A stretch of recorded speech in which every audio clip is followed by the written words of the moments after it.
None of these three are. It's like running a train station blind.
Colville.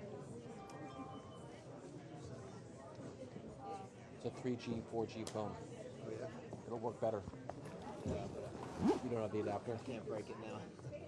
Oh. I'm Bluetoothing into my thing, but thanks. No worries.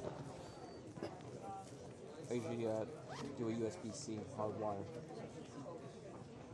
Does that work on USB-C? Mm-hmm. So do the new cell phones. Yeah, I do have that cable. I just in the middle of it now. Yeah, that's fine. The flip phones are a little, they're older, but they don't take as much bandwidth.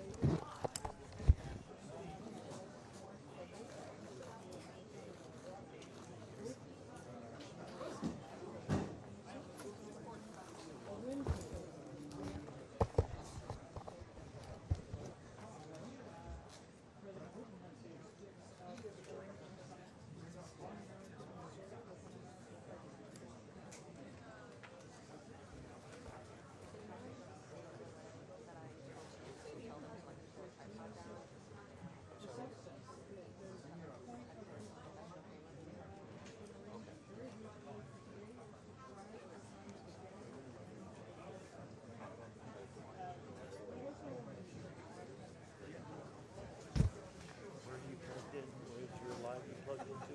What's that?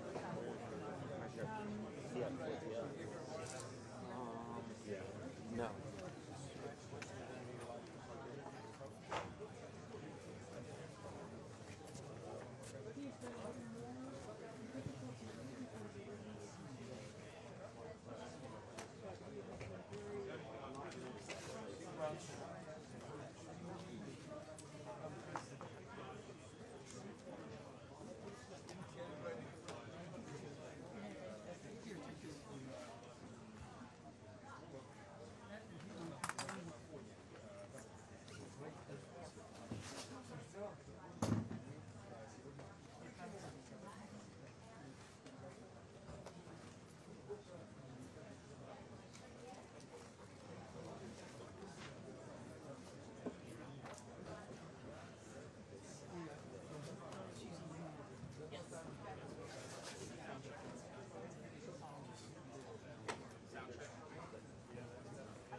Watch your back, mister.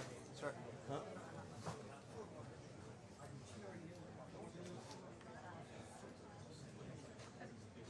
It's a losing fight.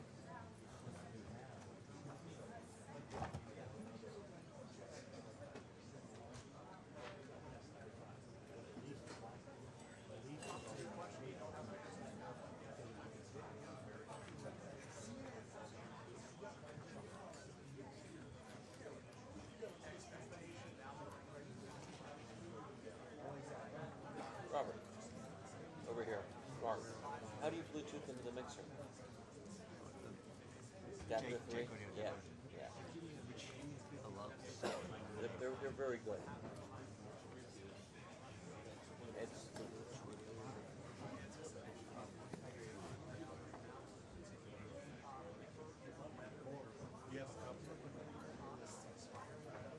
Yeah, lose a lot as well.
That's where the blue cable goes to.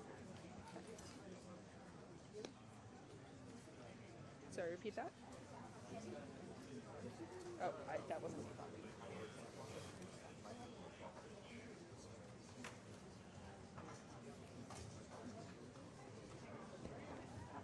That's not pretty slow.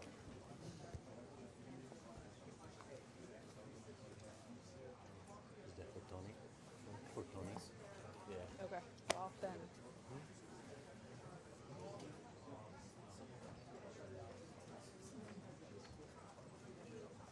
Mario says it's very good there somewhere.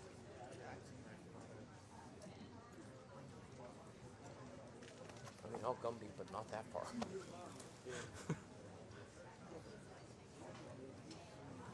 Rachel dropped.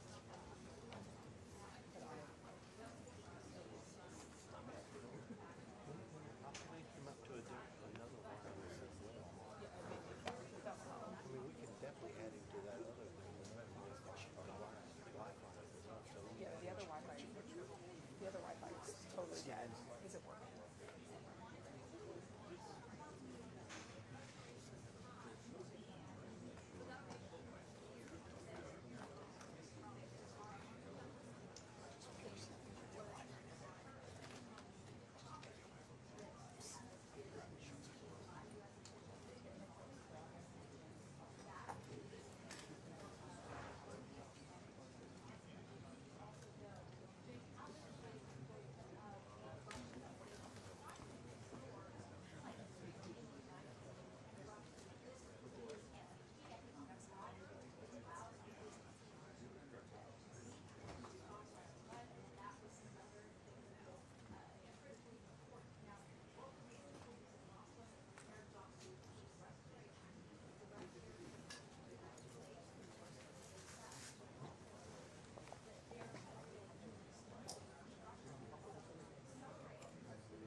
Hey, New York, how's this audio now?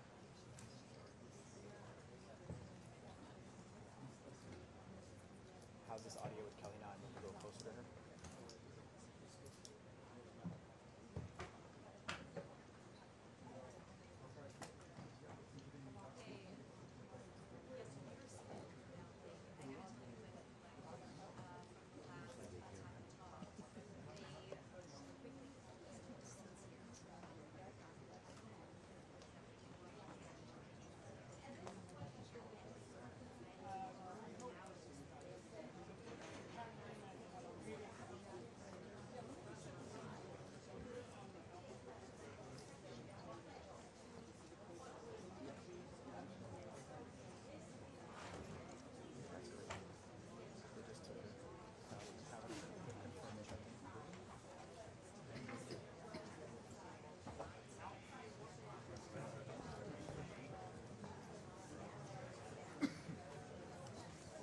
Back in there, sir.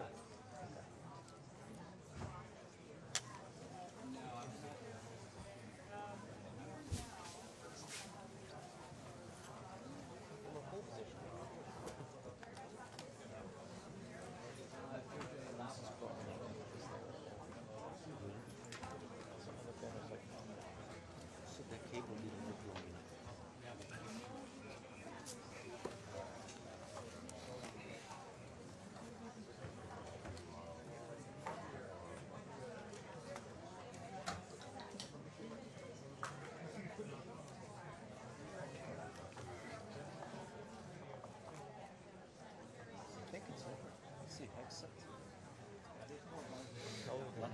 guys came in. Caroline Lutnick? Lutnick? Well, she may have to give up on this. Okay. Let's see, Eli.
Ladies and gentlemen, the President of the United States of America and the President of the Russian Federation.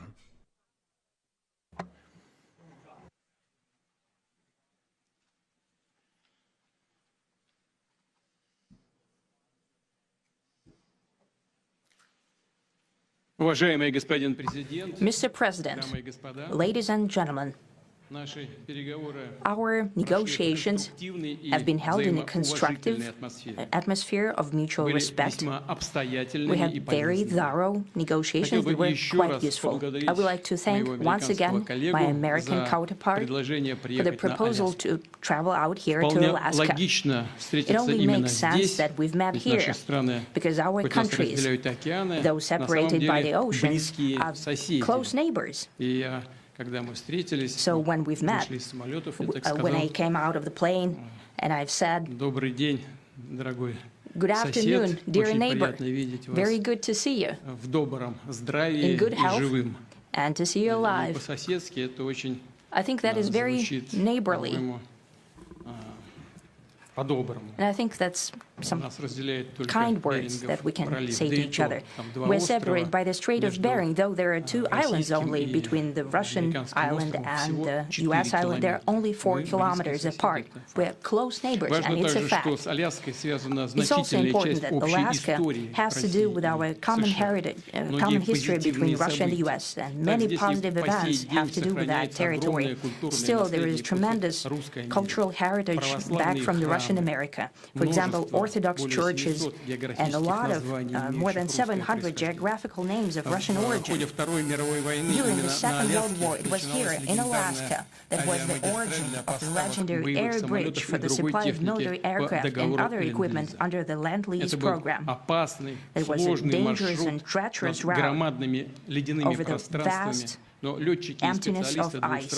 However, the pilots of both countries did everything to bring closer the victory. They risked their lives and they gave it all for the common victory. I was just in the city of Magadan in Russia, and there is a memorial there dedicated to the Russian and the U.S. pilots. And there are 2 flags, the U.S. flag and the Russian flag. And I know that here as well there is such a memorial. There is a military burial place several kilometers away from here, the Soviet pilots that buried there who died during that dangerous mission. We're thankful to the citizens and the government of the U.S. for carefully taking care of their memory. I think that's very worthy and noble. We'll always remember other historical examples when our countries defeated common enemies together in the spirit of battle camaraderie and allyship that supported each other and facilitated each other. I'm sure that this heritage will help us rebuild and foster mutually beneficial and equal ties at this new stage, even during the hardest conditions. It is known that there have been no summits between Russia and the U.S. for 4 years, and that's a long time. This time was very hard for bilateral relations, and let's be frank, they've fallen to the lowest point since the Cold War. I think that's not benefiting our countries and the world as a whole. It is apparent that sooner or later, we had to amend the situation to move on from the confrontation to dialogue. And in this case, a personal meeting between the heads of state has been long overdue, naturally, under the condition of serious and painstaking work. This work has been done in general. Me and President Trump have very good direct contact. We've spoken multiple times. We spoke frankly on the phone. And special envoy of the President, Mr. Woodruff, traveled out to Russia several times. Our advisors and heads of foreign ministries kept in touch all the time.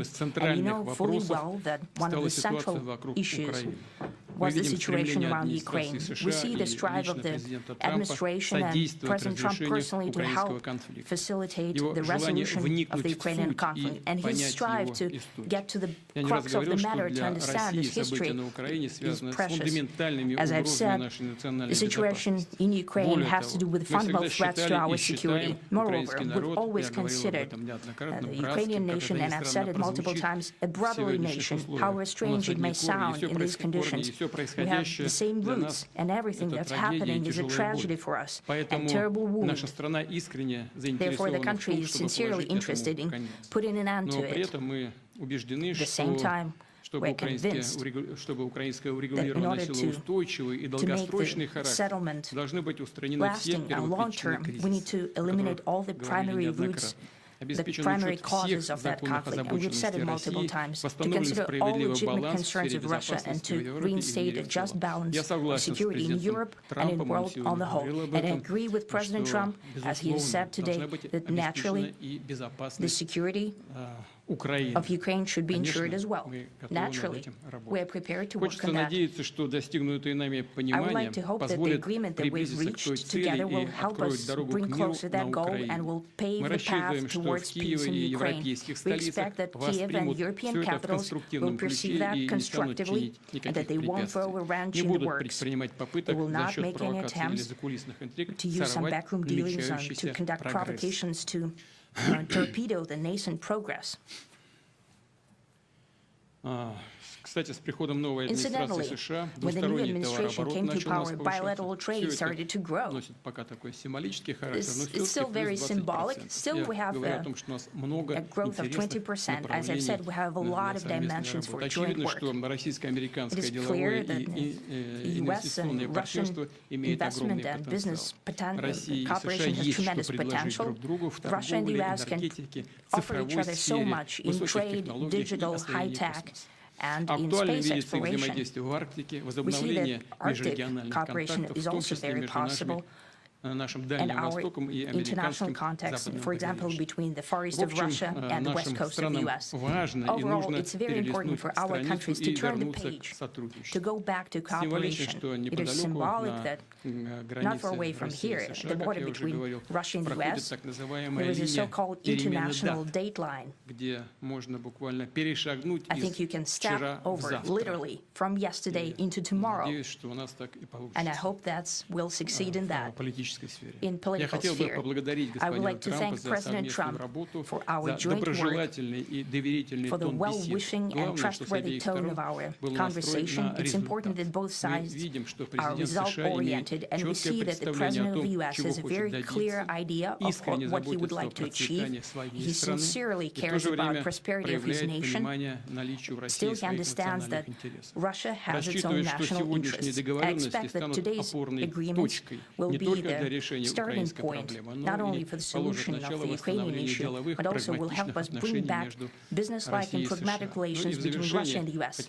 And in the end, I would like to add one more thing. I'd like to remind you that in 2022, during the last contact with the previous administration, I tried to convince my previous American colleague that the situation should not be brought to the point of no return when it would come to hostilities, and I said it quite directly back then that it's a big mistake. Today, when President Trump is saying that if he was the president back then, there will be no war, and I'm quite sure that it would indeed be so. I can confirm that. I think that overall, me and President Trump have built a very good, business-like and trustworthy contact. And I have every reason to believe that moving down this path, we can come, and the sooner the better, to the end of the conflict in Ukraine. Thank you. Thank you. Well, thank you very much, Mr. President. That was very profound, and I will say that I believe we had a very productive meeting. There were many, many points that we agreed on, most of them, I would say, a couple of big ones that we haven't quite gotten there, but we've made some headway. So there's no deal until there's a deal. I will call up NATO in a little while. I will call up the various people that I think are appropriate, and I'll, of course, call up President Zelensky and tell him about today's meeting. It's ultimately up to them. They're going to have to agree with what Marco and Steve and some of the great people from the Trump administration who've come here, Scott and John Ratcliffe, thank you very much. But we have some of our really great leaders. They've been doing a phenomenal job. We also have some tremendous Russian business representatives here, and I think everybody wants to deal with us. We've become the hottest country anywhere in the world in a very short period of time, and we look forward to that. We look forward to dealing. We're going to try and get this over with. We really made some great progress today. I've always had a fantastic relationship with President Putin, with Vladimir. We had many tough meetings, good meetings. We were interfered with by the Russia hoax. That made it a little bit tougher to deal with, but he understood it. I think he's probably seen things like that during the course of his career. He's seen it all, but we had to put up with the Russia hoax. He knew it was a hoax, and I knew it was a hoax, but what was done was very criminal. But it made it harder for us to deal as a country in terms of the business and all of the things that we'd like to have dealt with. But we'll have a good chance when this is over. So just to put it very quickly, I'm going to start making a few phone calls and tell them what happened. But we had an extremely productive meeting, and many points were agreed to. There are just a very few that are left. Some are not that significant. One is probably the most significant, but we have a very good chance of getting there. We didn't get there, but we have a very good chance of getting there. I would like to thank President Putin and his entire team, whose faces, who I know in many cases, other than that, whose faces I get to see all the time in the newspapers. You're almost as famous as the boss, but especially this one right over here. But we had some good meetings over the years, right? Good, productive meetings over the years, and we hope to have that in the future. But let's do the most productive one right now. We're going to stop really 5,000, 6,000, 7,000, thousands of people a week from being killed, and President Putin wants to see that as much as I do. So, again, Mr. President, I'd like to thank you very much, and we'll speak to you very soon and probably see you again very soon. Thank you very much, Vladimir. Next time in Moscow. Oh, that's an interesting one. I don't know. I'll get a little heat on that one, but I could see it possibly happening. Thank you very much, Vladimir. And thank you all. Thank you. Thank you. Thank you so much.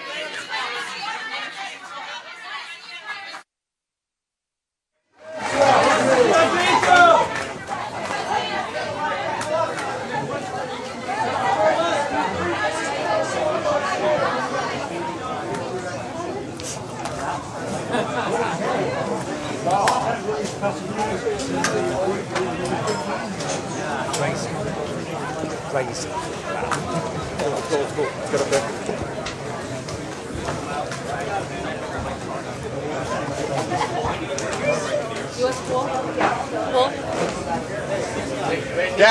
Down, please, sir, down.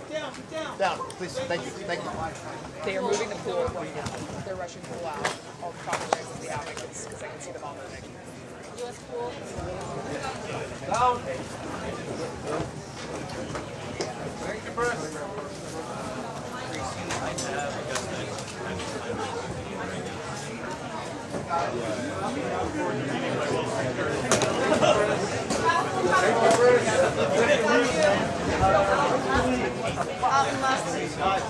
Down. Down.